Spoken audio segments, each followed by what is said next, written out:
Hola, ¿qué tal? Muy buenas noches, bienvenidos a Extra Noticias. Es un gusto poder informarle. Iniciamos con el detalle de las informaciones. Votar por personas y no por partidos políticos es una práctica que se incrementó durante los últimos años en América Latina, según el criterio de analistas internacionales. Veamos. Los liderazgos en este momento son totalmente personalistas, no es un asunto de izquierda o de derecha, sino de quien presenta una narrativa atractiva para el electorado. Así describe el analista internacional Carlos Murillo el fenómeno que enfrenta actualmente la política en América Latina. El reciente triunfo de Laura Fernández en las elecciones costarricenses no está exento de este factor. Según Murillo, el estilo de algunos mandatarios ha impactado en el pensamiento y accionar de las personas. Y otros gobernantes que los dicen de derecha son en realidad líderes de un estilo neopopulista autoritario de posverdad, o sea, basan su gestión gerencial de gobierno en una narrativa de que los otros son los culpables. El experto también comparó este hecho con otros partidos políticos del país. Y un buen ejemplo es en Costa Rica. El Frente Amplio no es realmente de izquierda, tiene un proyecto político ideológico que es prácticamente hoy yo diría quizás el único partido político en Costa Rica. La presidenta electa Laura Fernández obtuvo casi un 50% de apoyo en las elecciones del domingo anterior, según datos del Tribunal Supremo de Elecciones. Bueno, algunos análisis internacionales apuntan a que unas 11 naciones cuentan con gobiernos de derecha o conservadores, también podríamos decirlo de alguna manera. Y queremos analizar este tema y revisar algunos comportamientos de los gobiernos en América Latina en este momento. Para eso se encuentra con nosotros Carlos Torres, analista internacional, a quien agradecemos siempre su presencia en Mesa de Análisis. Carlos, muy buenas noches. Buenas noches, Gabriela. Aquí estamos para ver si podemos explicar qué está pasando en este continente nuestro. Es un fenómeno interesante y lo han mencionado también algunos medios, algunos análisis también. Hablamos de unas 11 naciones con estos gobiernos de derecha, pero tal vez para iniciar, ¿cuál es esa diferenciación, verdad? Cuando estamos hablando tal vez de derecha en este momento, ¿qué nos refiere este tipo de ideología? Voy a empezar con una cosa que va a sonar un poco extraño, pero no existen dos gobiernos de derecha iguales. ¿Por qué? Porque en las realidades en las que vivimos en todo nuestro continente son muy distintas. Lo que es derecha para un país no es derecha para otro y viceversa. Lo que sí hay es algunos factores comunes que yo creo que ya ustedes los adelantaron en la nota de prensa en estos momentos, que están centrados en líderes con algún corte neopopulista, populista significando que existe una simplificación de la complejidad con la idea de tratar de resolver de una forma mucho más sencilla, apelando a ciertos factores comunes como pueden ser valores, como pueden ser reajustes en algunas partes del andamiaje constitucional o el andamiaje del aparato político y demás. Y como le digo, al ser diferente es porque no es lo mismo, por ejemplo, Costa Rica y El Salvador salen en la misma realidad y no es la misma las historias, las formas de operar, los aparatos, el andamiaje legal que tienen para poder hacer las cosas. Y eso tampoco, por ejemplo, es muy distinto. Igual en los liderazgos, uno puede encontrar, por ejemplo, un hombre como José Antonio Cast en Chile, que es un católico, muy católico, mientras que en otros países esos liderazgos tienen cortes evangélicos, por ejemplo, de cristianos evangélicos y demás. Algunos están queriendo más abrir el mercado, como el caso de don Javier Milei. Otros lo que quieren más bien es tener un Estado más que direcciona ciertas cosas. Entonces, no hay dos derechas iguales. Hay un factor común que tienen muchos de estos países, y es algo que sí voy a decir. Todos están en reacción a un factor que sí es común en todos ellos. Es el crecimiento de la criminalidad en sus diferentes expresiones. Por ejemplo, en Costa Rica, narcotráfico. Países como El Salvador, el tema de las maras, que es el precursor. En Chile, el tema ligado a la migración con la criminalidad ligado, por ejemplo, al Tren de Aragua de Venezuela. En Argentina, corrupción ligado con las mafias, ligado con la criminalidad. Casi todos estos países tienen eso como el factor común y demás, pero todos tienen alguna narrativa distinta, particular, individual, que la hace diferente. Y si hay un elemento también, pues, religioso conservador en esa definición, además de esto que usted menciona de la seguridad. Sí, exactamente. En el momento en el pasado se ha tratado de decir de que el movimiento es probablemente por la intromisión de grupos evangélicos, grupos de cristianos renovados, neocristianos, como usted quiera, o sea, contrarios a la Iglesia Católica, pero no, o sea, es básicamente valorativo en la medida en que existe un apego a una normativa de valores, llamémoslo así, cristianos, pero no necesariamente evangélicos, porque ya como mencioné, por ejemplo, el liderazgo en Chile es muy católico y el liderazgo que existe en algunos otros países sí tienen una base, digamos, en las iglesias evangélicas o la búsqueda de complacer a esas iglesias evangélicas que se alinean en la medida de una lucha por el tema de los valores. ¿Y dónde están esos valores? Que eso es importante. Es la lucha entre lo que se llama ahora popularmente woke, esos valores mucho más libertarios o liberales que uno encuentra en la sociedad donde, por ejemplo, uno puede hablar que si eutanasia, que si, por ejemplo, la aprobación del consumo recreacional de la marihuana, el famoso tema del matrimonio igualitario. Todos estos tres temas tienen un rechazo particular de esta ola conservadora y en eso están tratando de trabajar. Y muchos de estos grupos se alinean a los gobiernos, llamémoslo de alguna forma, de derecha en estos momentos con el propósito de participar de algunas transformaciones culturales en temas específicos, como pueden ser la educación y la lucha contra la pobreza, por ejemplo. Y esto nos lleva a otra consulta, tal vez para verlo de un poco la parte histórica, cómo hemos llegado a estas 11 naciones que tienen esta tendencia ideológica. En algunos casos se habla de que es como un cansancio, un agotamiento también de los ciudadanos por esos gobiernos progresistas probablemente que no dieron un resultado. ¿Es un poco así como se ha comportado en la región? Sí, mira, la región ha tenido grandes olas y swings, llamémoslo de esta forma, del péndulo en cuanto a las cosas. Al arranque del siglo estábamos en el swing de la iglesia, de la izquierda progresista, nuevamente igual que la derecha, no todas son iguales, pero teníamos países como Brasil con Lula da Silva en sus primeros términos, estaban los Kirchner en Argentina, Hugo Chávez, wow, Hugo Chávez, ¿verdad? Estábamos también viendo prototipos en Ecuador con Rafael Correa, estábamos viendo en Chile una izquierda, yo llamaría más tranquila, con Michelle Bachelet y demás, y algunos países en América Central con sus versiones. ¿Qué es lo que empieza a ocurrir? Muchos de estos estuvieron en el poder o como poder mayoritario o como compartiendo el poder con mucha influencia durante 20 años. Y el día de hoy ya existe un agotamiento de ese modelo. ¿Qué cosas han llevado a ese agotamiento? El primero, vamos a decirlo, tiene que ver, y es el punto de inflexión más importante que hay probablemente en los primeros 25 años de este siglo, y es el COVID-19, que hay una insatisfacción de los ciudadanos alrededor de las Américas, precisamente por muchas medidas que en muchos países no funcionaron, o que si funcionaron vienen a un gran costo económico, entonces hay un rechazo. A partir de la pandemia del COVID, si usted empieza a hacer ese análisis, empiezan a salir que empiezan a ganar los partidos políticos que no estaban en el poder. Ahora, en estos momentos, hay otro factor mucho más categórico y tiene que ver específicamente con el tema de la seguridad o inseguridad que generaron de alguna forma u otra estos que estuvieron anteriormente. ¿Y por qué hablo de inseguridad o de seguridad? Porque hay un predominio en muchos de los países por el crimen organizado basados en el narco. En algunos países está la influencia de grupos de carteles o del Tren de Aragua de Venezuela, que han tenido influencia importante en países como Ecuador, como Chile, como Perú, e incluso aquí en Costa Rica, donde por ejemplo ya han caído algunas células, y muchos otros sienten esa presión y ese dolor, llamémoslo de esta forma, ante la inseguridad como un tema común. En algunos otros es volver a restablecer patrones económicos de crecimiento claro, y en algunos otros todavía es un premio a acciones no consolidadas de grupos de derecha que han prometido algunas cosas que suenan mucho más atractivo que lo que ha estado operando de alguna forma. A los anteriores gobiernos de izquierda, ya quizás por los viejos, rancios, algunas le podrían decir rancios, hay un tema particular, y es que también algunos han caído en las garras de la corrupción, algunos han caído en los problemas de la transparencia, y algunos otros han tenido la tentación autoritaria de tratar de movilizar sus andamiajes para poder hacer específicamente lo que les interesa, que es básicamente controlar todo el poder.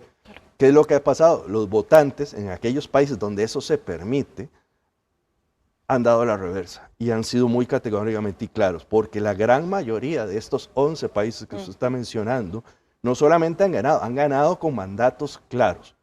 O sea, Costa Rica, si uno se pone a pensar, es un mandato claro, pero no es el mandato más claro de la región. El Salvador, por ejemplo, Bukele llega con más del 70% a las elecciones y logra hacer cambios radicales a partir de una popularidad sostenida. Pero no solamente eso, váyase a un país como Bolivia, que fue dominado por el movimiento del socialismo de Evo Morales, muy de izquierda, muy progresista, que de alguna forma en esta elección, por conflictos internos entre el MAS, pero adicionalmente más del 68% de los pobladores eligieron una versión conservadora o derecha y que termina con la conclusión en una segunda ronda con don Rodrigo Paz en el poder. Y usted va encontrando estos ejemplos en varios lados y probablemente en lo que nos queda de los próximos 2 años vamos a seguir encontrándolos. Y esto me lleva también a otras preguntas. La primera es porque vemos que en Sudamérica, sobre todo, es donde se da este fenómeno bastante fuerte, como usted lo ha mencionado.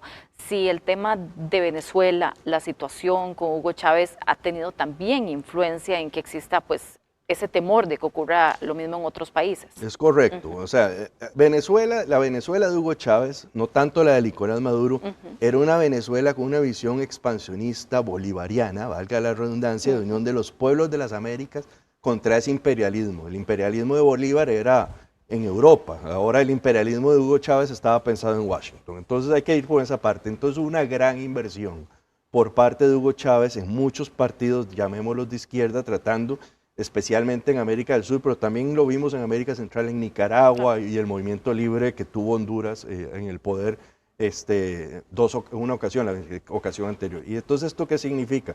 Que Venezuela jugó un rol importante no solamente por el ejemplo del temor de que nos vaya a pasar lo de Venezuela, que eso es un factor clave y categórico, la gente no puede creer el caos que ha ocurrido ahí, pero adicional también es un rechazo a esa intromisión del dinero y de la influencia política de Caracas en muchos de los países de izquierda de América Latina. Por ejemplo, ¿quién?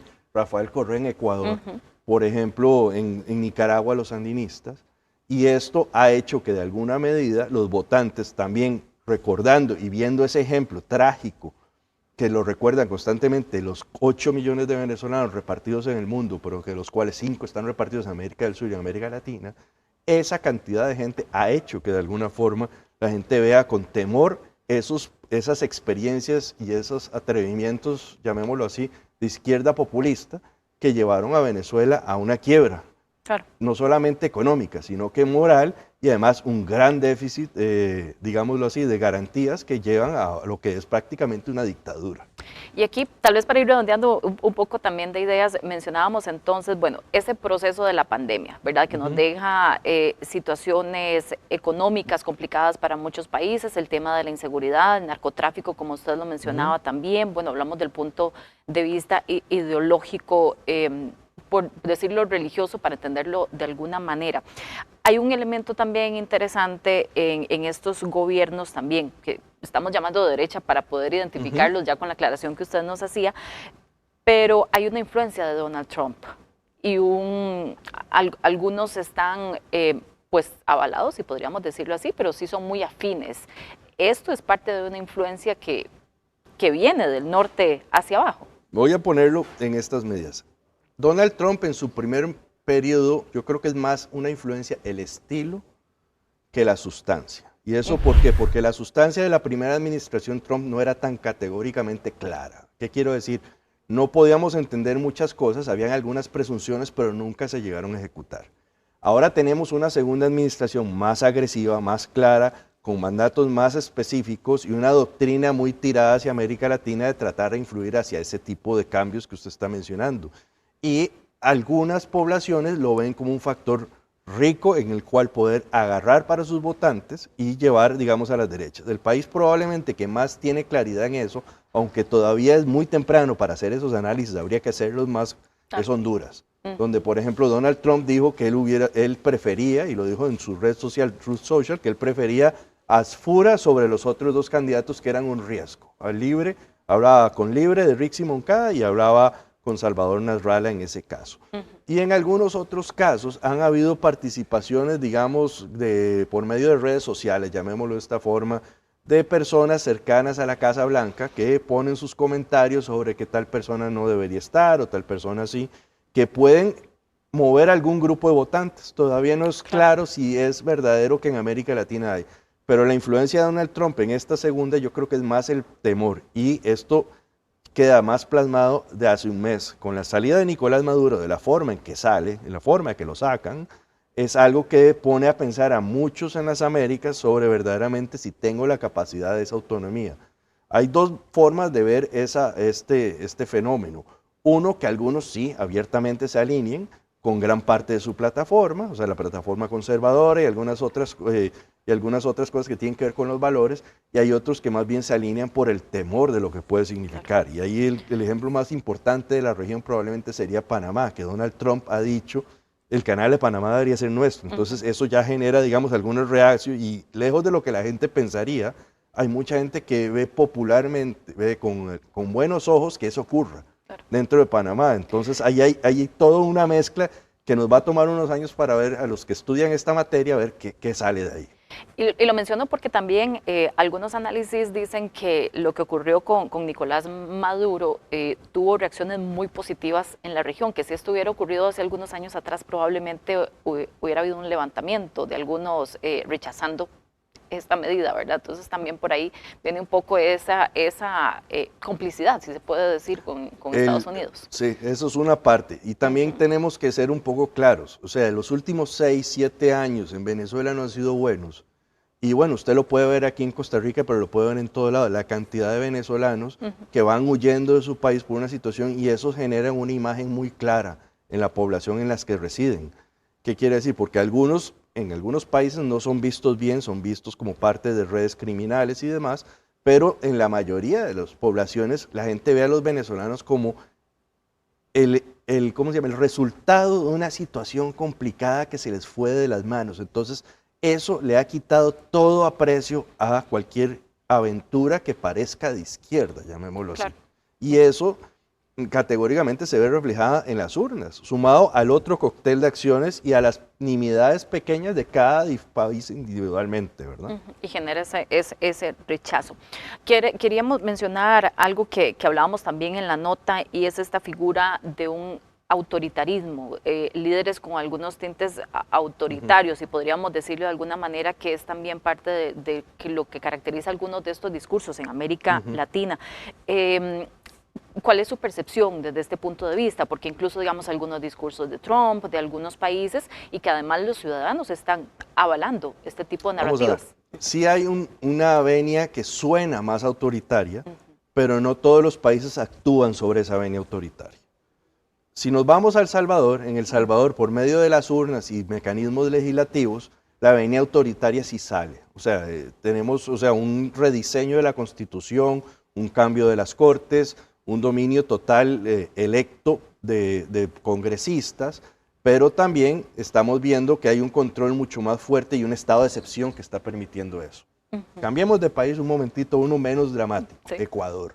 Ecuador, que es el país que ahorita más ha sufrido el tema de la inseguridad, eligen a un presidente con un mandato de popularidad un poquito menor que lo que tendrían muchos otros líderes, y él también viene e interpreta que hay que hacer un cambio constitucional radical para poder hacer algunas modificaciones que le permitan actuar en esa venia autoritaria. ¿Y qué cree que pasó? La población lo rechazó. Entonces, si usted va viendo, no todos son iguales, pero sí hay una parte del discurso autoritario en la medida en que dicen yo lo voy a resolver.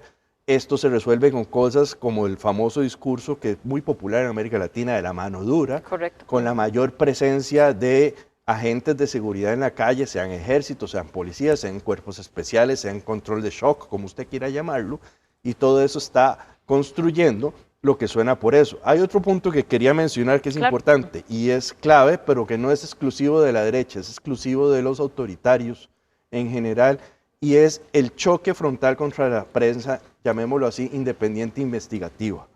Y no solamente eso, sino que ya hay algunos que están haciendo una modificación importante y empiezan a tener la participación de prensa amiga.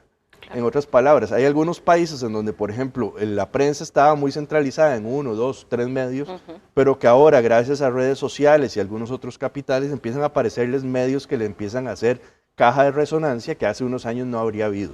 Y es más evidente, digamos. Y es muchísimo más evidente, y además es más tolerado por la gente. O sea, el fenómeno de que nosotros creíamos que en las democracias las prensas eran independientes y objetivas y demás, sin opinión, es un fenómeno que a veces uno dice, no era tan cierto, pero que ahora a la gente le gusta. O sea, a la gente le gusta ver sus noticieros que tengan algún comentario sobre alguna cosa hacia un lado o hacia otro, en este caso hacia valores más conservadores. Y muchos de estos grupos mediáticos en diferentes partes de las Américas se vuelven cajas de resonancia y convierten a aquellos grupos de prensa contrarios como una incomodidad, por lo menos decirlo, algo incómodo. ¿Y qué podemos hablar acerca del populismo? Porque es también una característica que se menciona en estos casos, ¿verdad? Que se está viendo ese populismo de responder a la necesidad de las personas, ¿verdad? De querer decir lo que la gente quiere escuchar. ¿Cómo se percibe esto? Empecemos por definir qué es populismo, si te parece, Gabriela, por porque creo que es vital, porque la gente, esas de esas palabras que uno dice y no le pone. Populismo es una corriente ideológica que viene desde probablemente principios del siglo pasado, en donde básicamente lo que se busca es un mecanismo de resolución de aspectos, de asuntos públicos, basados en pilares de una consolidación, llamémoslo de esta forma así, y alineamiento de las grandes fuerzas de la sociedad hacia un objetivo, llamémoslo así, que responda a los objetivos de las masas. Y como de las masas no ideologizadas, de las masas en general. Ante esta realidad, América Latina está pasando por ese fenómeno de alguna forma en el que el populismo tiene la característica de tratar históricamente siempre de sobresimplificar la situación complicada y juega con la opinión y las frustraciones de las personas con respecto a eso.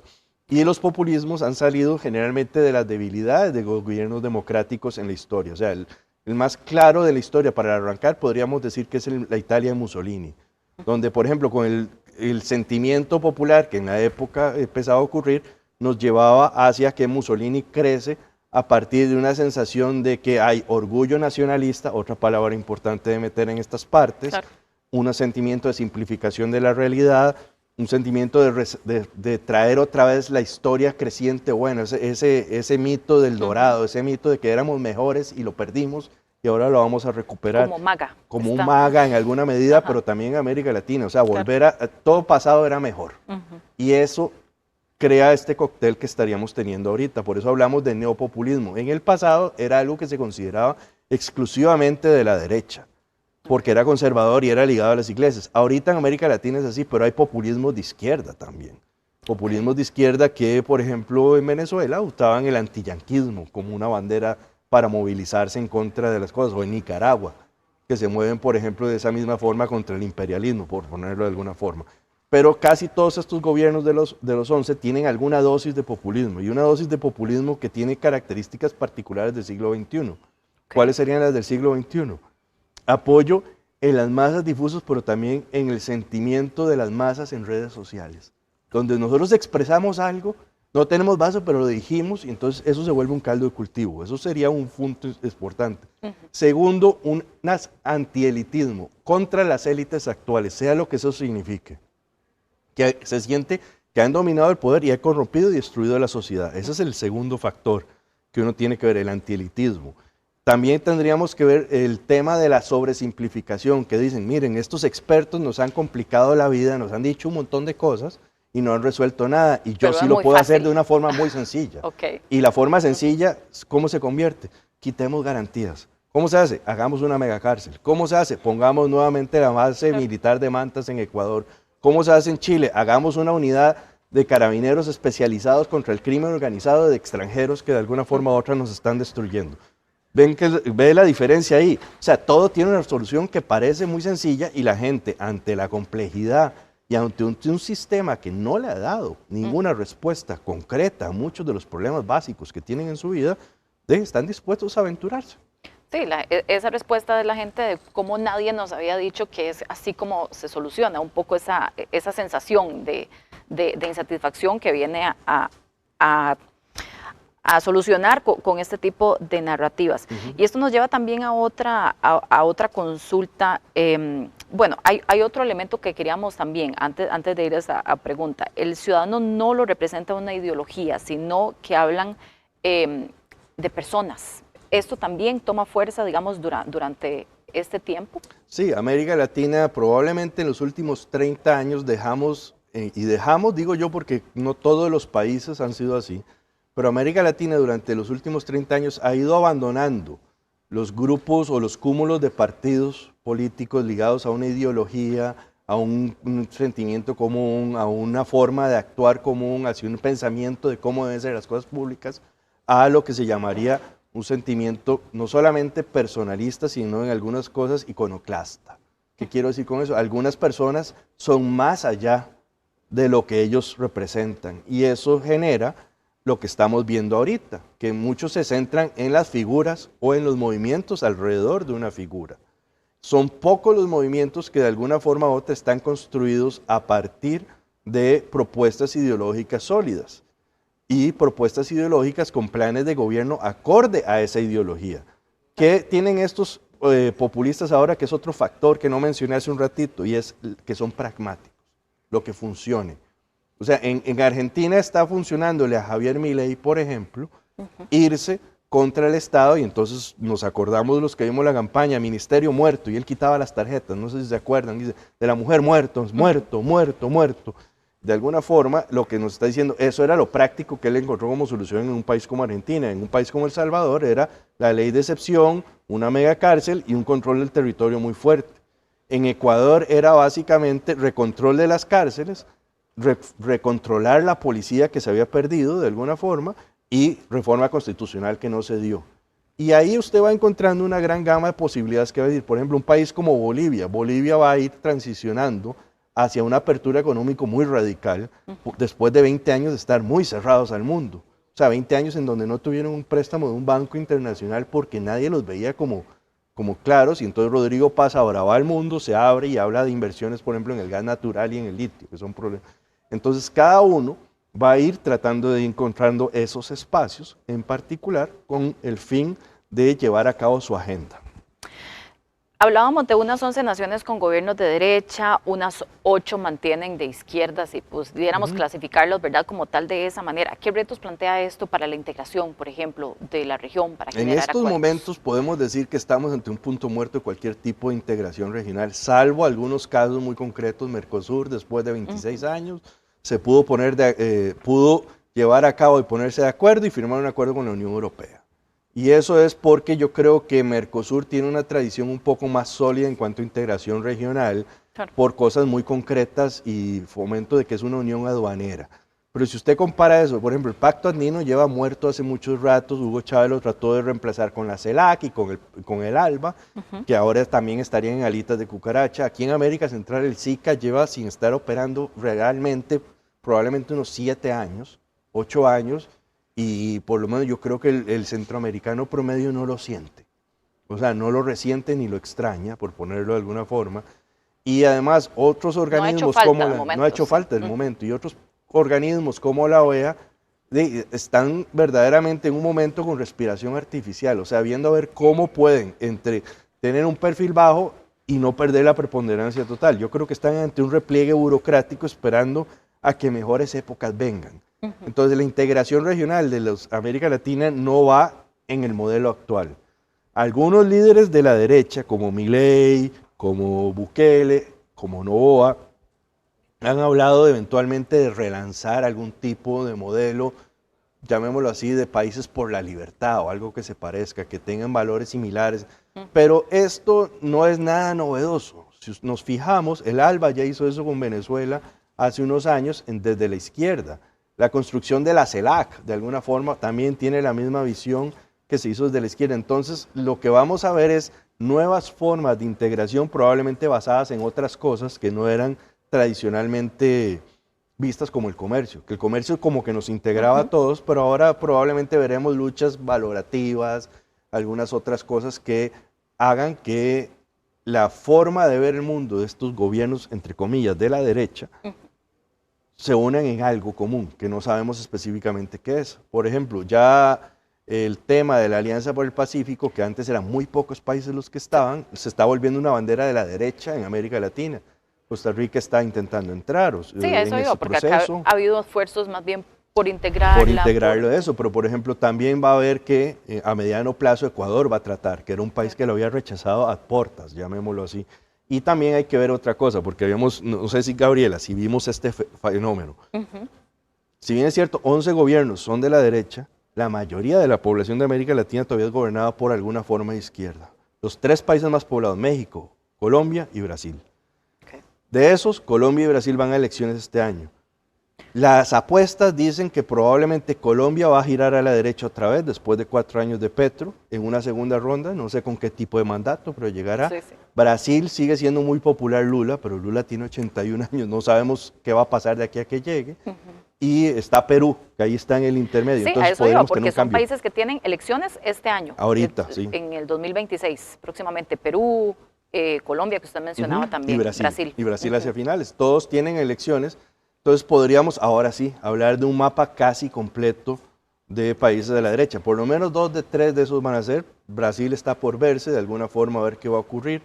Pero no solamente eso, sino que hay un impulso en muchos otros países porque esos gobiernos, partidos de derecha están diciendo, ya Guatemala está hablándose de algo que se parecería al Partido de Nuevas Ideas de El Salvador. En México hay grupos conservadores por diferentes plataformas tratando de ver cómo empiezan a generar una oposición a Claudia Sheinbaum y en el año 27, con elecciones de gobernadores, cambios hacia esas tendencias. Y algunos otros países muchísimo más pequeños que en estos momentos no estamos pensando, que estarían probablemente también encontrando su versión criolla de esto que está pasando en los demás.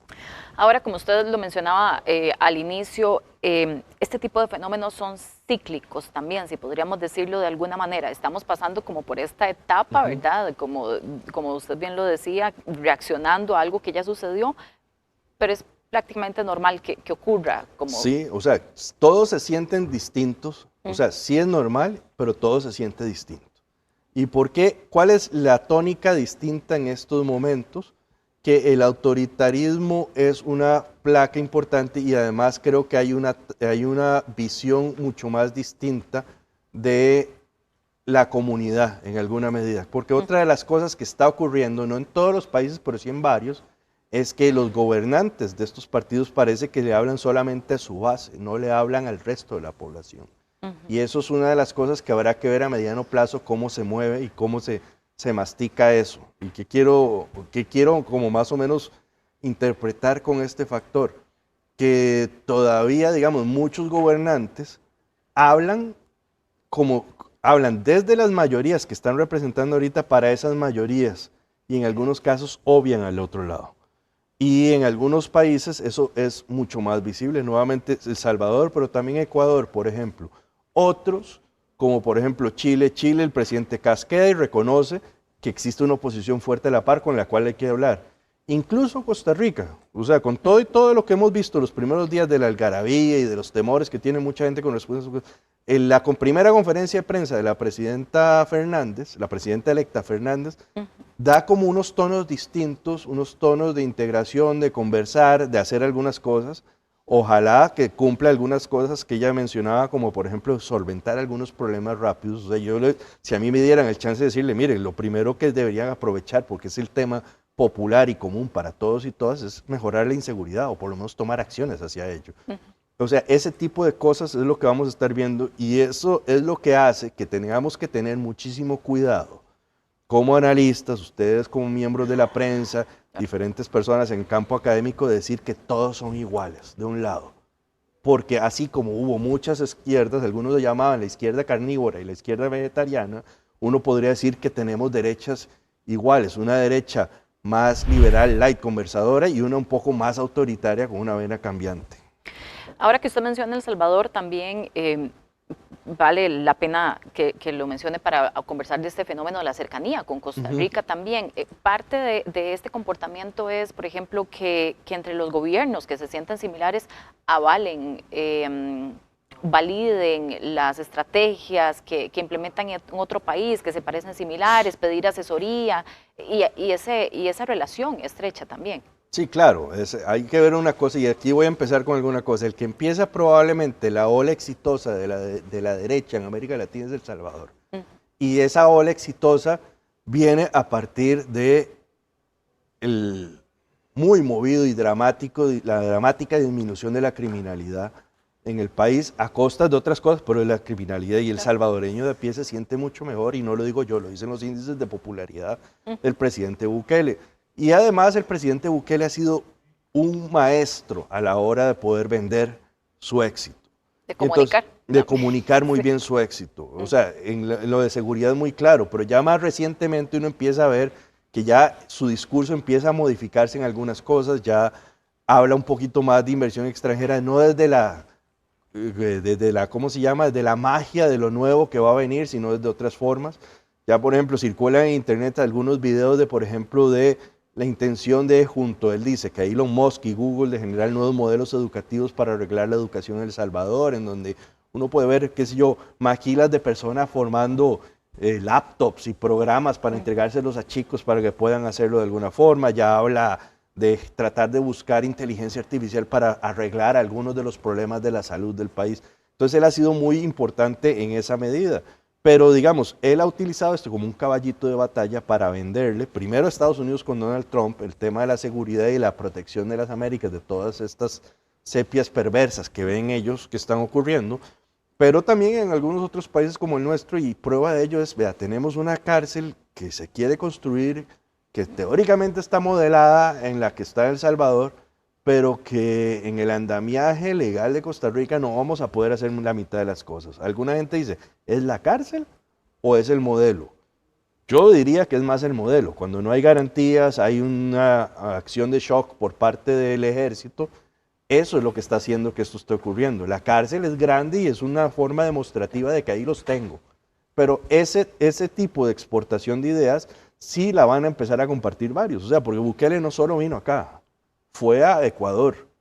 Argentina ha hablado de reconstruir con algunas de estas ideas. Entonces, el efecto mercadológico del éxito que tiene Bukele con su población es bastante. Y nótese, no solo es replicable, porque la mano dura modelo Bukele se ha tratado de replicar en Honduras, se trató de replicar en una parte en Ecuador al arranque de la administración Noboa y no ha funcionado.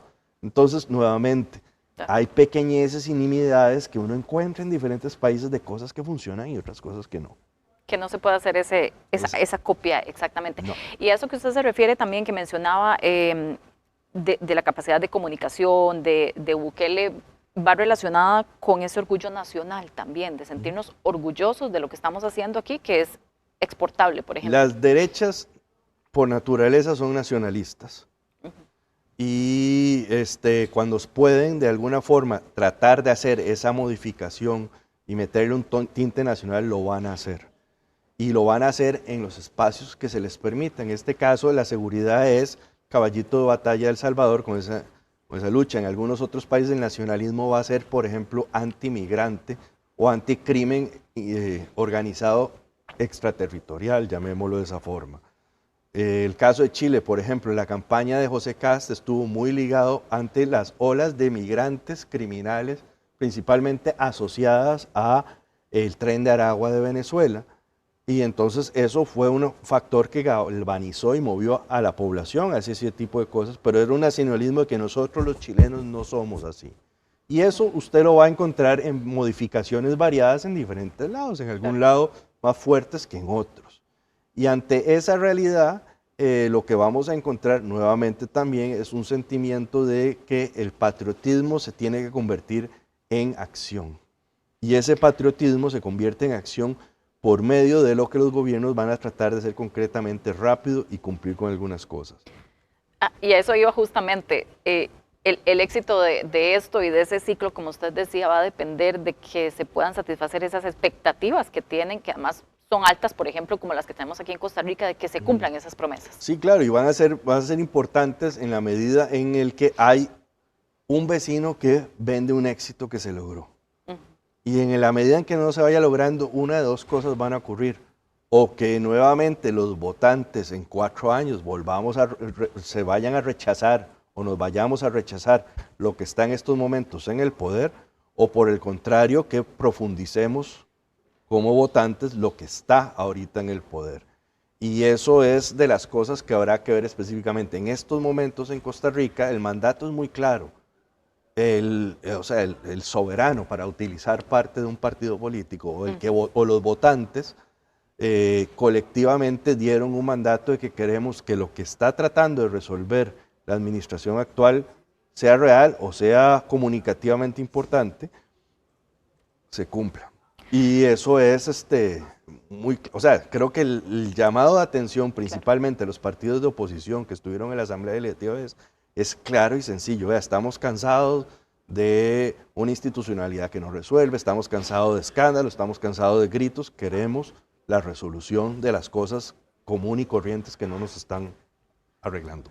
Carlos, y también pensando un poco en este proceso electoral que acabamos de pasar, esa reducción del abstencionismo, esa participación ciudadana, ¿va relacionada de alguna otra manera con esa reacción de la gente? O sea, puede ser, yo creo que es todavía temprano para que lo sepamos.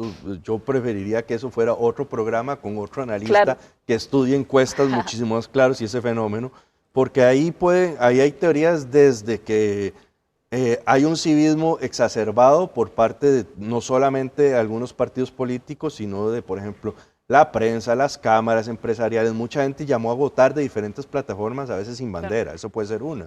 La otra puede ser que es que la elección pasada estuvimos en COVID encerrados, algunos estuvieron que no quisieron ir, algunos estaban enfermos, algunos estaban convalecientes y algunos no sentían la emoción porque no estábamos en las calles. O sea, ¿usted se acuerda? Todavía fuimos a votar con mascarilla. Claro. Y eso fue, y hacíamos filas de afuera del centro.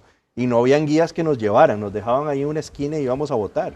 Claro. Ahorita yo creo que de alguna forma recuperamos parte de, entre comillas, esa alegría electoral que teníamos en ese país. Pero eso es un fenómeno que tendríamos que ver, pero sí no podemos descartar una dosis de patriotismo o una dosis de ganas de hacer cambio que hayan contribuido a rebajar ese abstencionismo, porque no es poca cosa lo que bajó bastante. O sea, un swing de ¿qué habrá sido? Unos 8, 9, 10 puntos, es bastante. Eso no se logra de una noche a la mañana, digamos. Hay un fenómeno por ahí que para otro momento y otro experto que quiera hablar de eso. Carlos, finalmente un análisis y una reflexión. Creo que hemos podido abordar muchísimos de los puntos que queríamos conversar, pero que nos quede de reflexión en este momento, de todo lo que hemos viendo, de este comportamiento en la región y la reflexión que nos espera también como ciudadanos. Claro, vean, hay tres cosas que yo creo que hay que observar con respecto a esto. Uno es las diferencias entre cada uno de los países, porque como ya creo que ha sido el tema de la región, no todos los gobiernos y todos los fenómenos de derecha son iguales en cada país y todos tienen alguna dosis de pragmatismo que hay que ver específicamente qué es en cada uno de los países. Todos tienen un tema común, la seguridad, y todos tienen alguna exaltación de los valores que es importante ver. Ahora, ¿qué tanto eso transforma las cosas?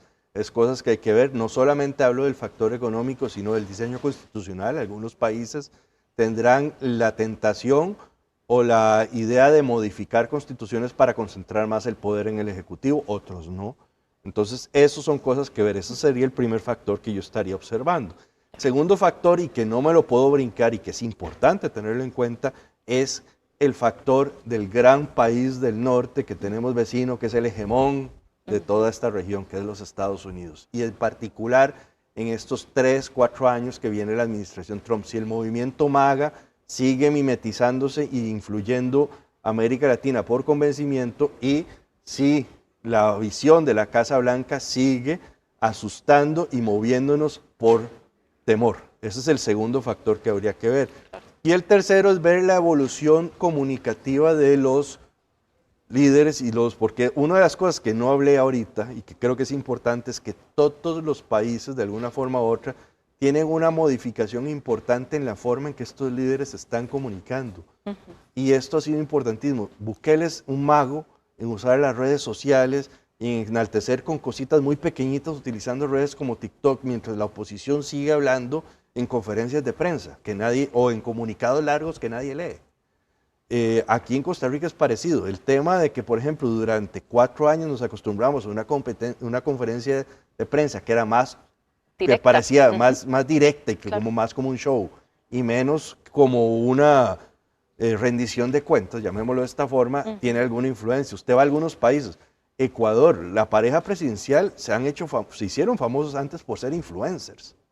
Entonces hay algún factor que nos están hablando de que se está comunicando distinto y que entonces eso tiene que ver cómo va evolucionando, no solamente quién gobierna, sino en cómo quién reacciona.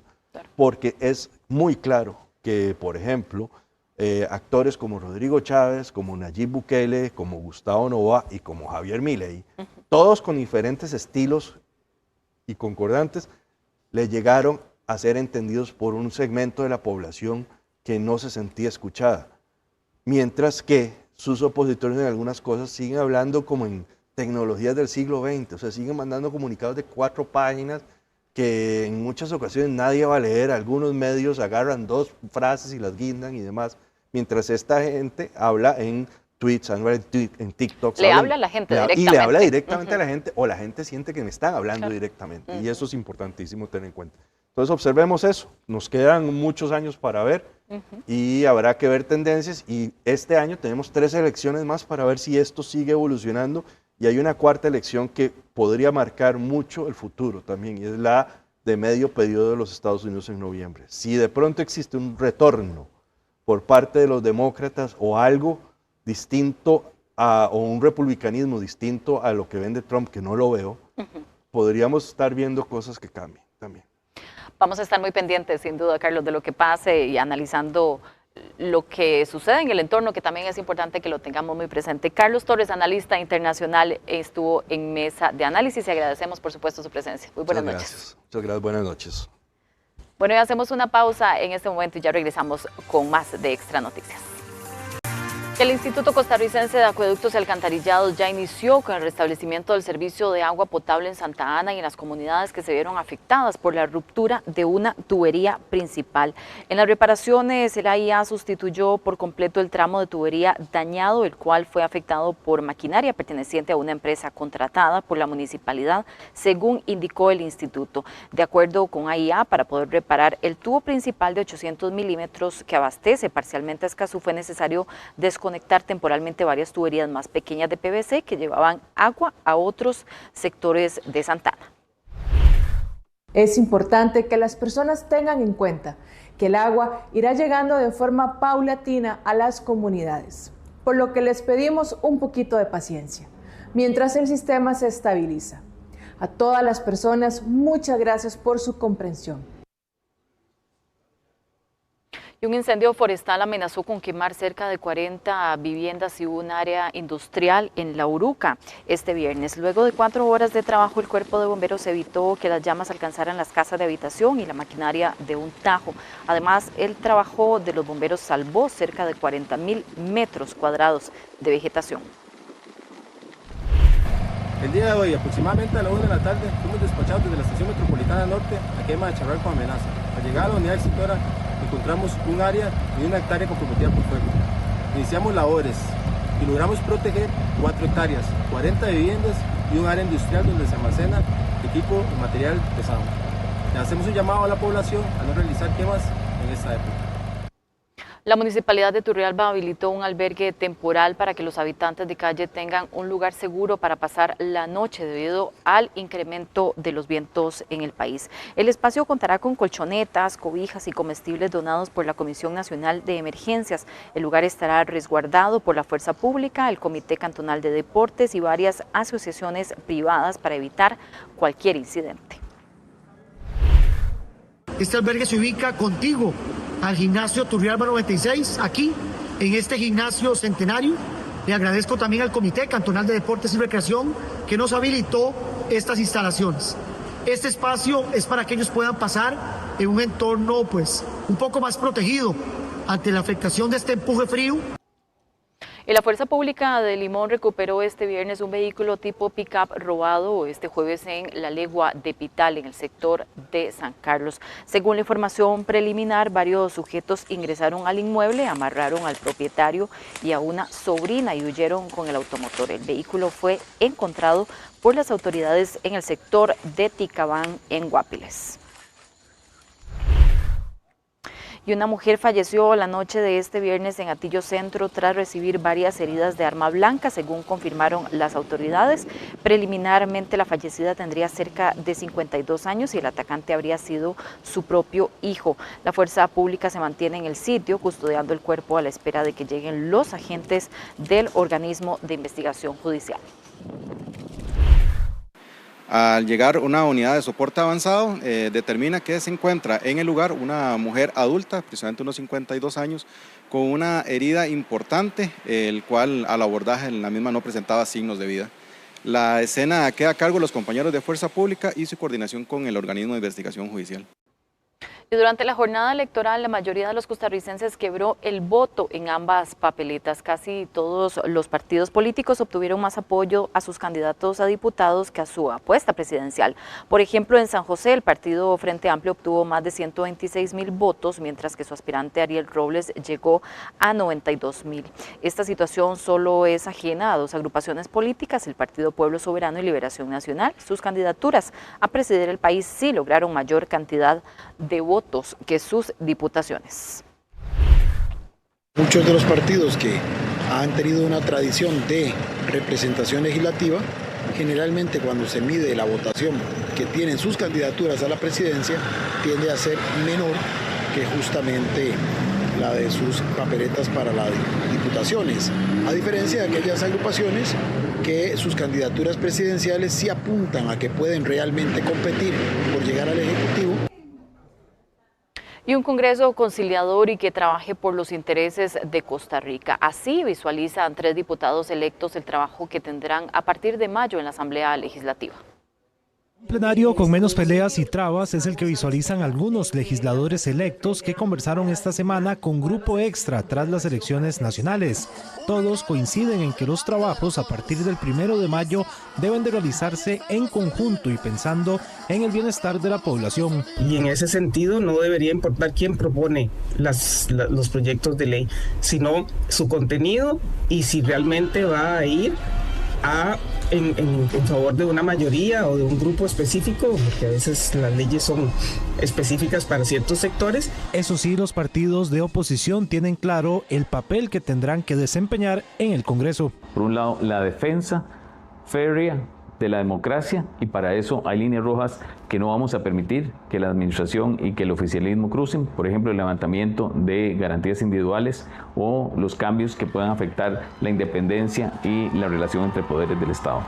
Legisladores electos afirman que las conversaciones de estos meses previos a mayo serán cruciales para el buen desempeño en el Congreso. Creemos firmemente que de aquí al 1 de mayo deberíamos tener claridad del bloque de diputación de cuál va a ser esa agenda de trabajo que queremos impulsar y que queremos mover y que queremos negociar con el oficialismo. A partir de mayo, el Partido Pueblo Soberano tendrá 31 congresistas, Liberación Nacional contará con 17 legisladores, el Frente Amplio tendrá 7 representantes, mientras que Coalición Agenda Ciudadana y la Unidad Social Cristiana estarán representados por una diputada.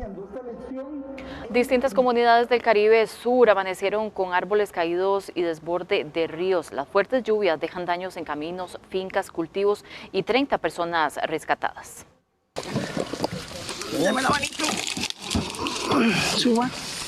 Bomberos y Cruz Rojistas rescataron a más de 30 personas. Varias familias desalojaron sus viviendas como medida de protección.